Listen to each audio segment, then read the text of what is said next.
wabarakatuh. Inshallah, today we're gonna start lesson number 3, which is all about huruf muqatta'at.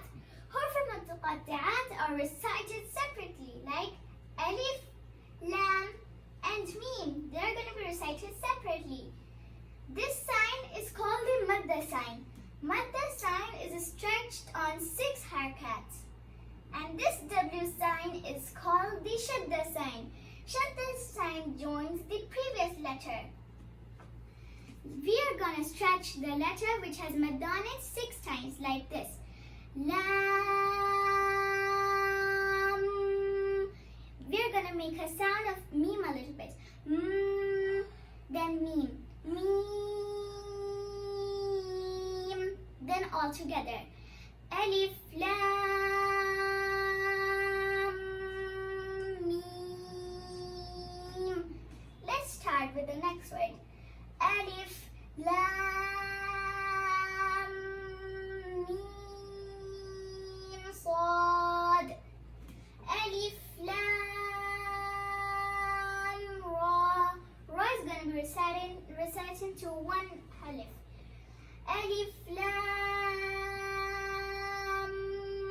mim, ra. In this word, we need to take a deep breath. Kaf, ha, ya, ayn, sad. Taha. Ta is going to be reciting heavy. Tasin, mim.